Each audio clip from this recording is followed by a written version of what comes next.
नमस्कार, मैं रघुनाथ प्रसाद आज चर्चा कर रहा हूँ हरियाणा सरकार के एक निर्णय की जो 2020 में लिया गया था। 2020 में हरियाणा सरकार ने एक कानून बनाया था कि उनके राज्य में जो भी प्राइवेट नौकरियां हैं उनमें 30,000 मासिक वेतन तक वाली जो नौकरी होगी उसमें 75% आरक्षण हरियाणा के लोगों को दिया जाएगा। इसे Punjab and Haryana high court में चैलेंज किया गया। ऑनरेबल हाई कोर्ट ने स्टे ऑर्डर दे दिया था। दिनांक 17/11/23 को ऑनरेबल हाई कोर्ट ने उस कानून को ही, उस नियम को ही रद्द कर दिया। आधार के संविधान का अनुच्छेद 16 सभी व्यक्तियों को अपनी शिक्षा के आधार पर, निवास के आधार पर पूरे देश में नौकरी और रोजगार का अधिकार देता है। इस वर्ष जून में जब बिहार में 1,70,000 शिक्षकों की बहाली का निर्णय हुआ, वैकेंसीज बीपीएससी को भेजी गई और श्री नीतीश कुमार जी के नेतृत्व वाली बिहार सरकार ने यह निर्णय लिया कि इसमें पूरे देश के कैंडिडेट भाग ले सकते हैं।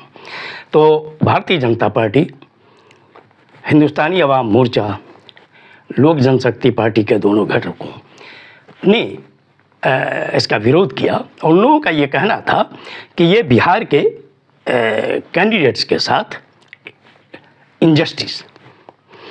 और दुखद बात यह रही कि जो कैंडिडेट्स अपीयर होने वाले थे, अप्लाई करने वाले थे, उनमें भी भ्रम की स्थिति आ गई और उनके भी कुछ संगठनों ने विरोध करना शुरू किया। ये अच्छी बात है कि भारतीय संविधान के मूलभूत अधिकार के अनुच्छेद 16 के अनुपालन के संबंध में माननीय मुख्यमंत्री बिहार श्री नीतीश कुमार जी ने दृढ़ता दिखलाई और उन्होंने स्पष्ट कहा कि क्या बिहार भारत देश में से बाहर है। यहाँ पे सभी को अप्लाई करने की छूट है। बाद में चलकर बिहार के चीफ सेक्रेटरी साहब ने यह स्पष्ट किया कि वर्ष 1994, 1998, 1999 में शिक्षकों की जो भर्तियाँ हुई थी उसमें भी पूरे देश के कैंडिडेट्स ने भाग लिया था। यह अच्छी बात है कि किसी को भी रोजगार प्राप्त करने से किसी भी सरकार को नहीं रोकना चाहिए। न केवल बिहार वरन देश का कोई भी राज्य, कोई भी यूनियन टेरिटरी हो, उन्हें पूरे देश के कैंडिडेट्स को भाग लेने की अनुमति देनी चाहिए।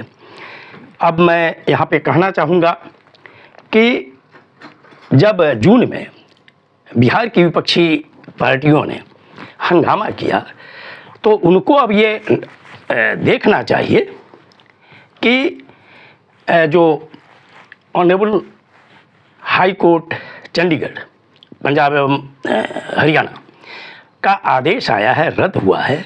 अगर यही स्थिति बिहार में होती, वो तो प्राइवेट नौकरी का सवाल था, यहाँ तो सरकारी नौकरी का सवाल है। अगर रिजल्ट के बाद ये मामला अगर चला गया होता या एडवर्टीजमेंट के तुरंत बाद ये मामला हाई कोर्ट में चला गया होता, सुप्रीम कोर्ट में चला गया होता और मूलभूत अधिकार के आधार पे अगर इसे रद्द कर दिया जाता तो 1,20,000 शिक्षकों का जो चयन हुआ है अभी, वो भी प्रभावित हो जाता और वो फिर बेरोजगार के बेरोजगार ही रह जाते। और अच्छी बात है कि बिहार सरकार ने फिर 1,22,000 शिक्षकों का एडवर्टीजमेंट बीपीएससी के माध्यम से निकलवा दिया है। मैं समझता हूं कि दिसंबर में फिर परीक्षा होगी और जनवरी तक इसके रिजल्ट जारी हो जाएंगे। ये पूरे देश के लिए एक उदाहरण है कि इतनी बड़ी संख्या में लोगों को सरकारी नौकरी दी जा रही है। मैं पुनः अनुरोध करना चाहूँगा सभी राजनीतिक दलों से कि कुछ मुद्दों के विषय में जहां भारतीय संविधान के पालन का सवाल हो, वहां पर कम से कम किसी भी सरकार के निर्णय का विरोध करना उचित नहीं है।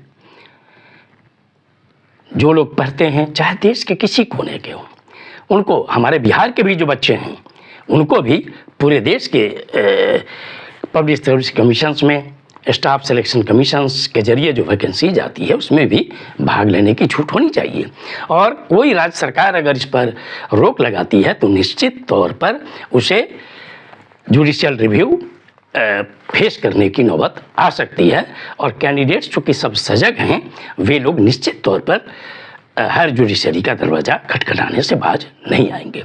मैं पुनः बिहार सरकार को धन्यवाद देता हूं कि पूरे देश के युवक युवतियों के लिए जो बिहार ने शिक्षक नियुक्ति में उदाहरण पेश किया है, ये आगे भी हर तरह की वैकेंसीज में पूरे देश के कैंडिडेट्स को अनुमति दी जानी चाहिए। ये वीडियो आपको अच्छा लगा हो तो निश्चित तौर पर लाइक करें, शेयर करें।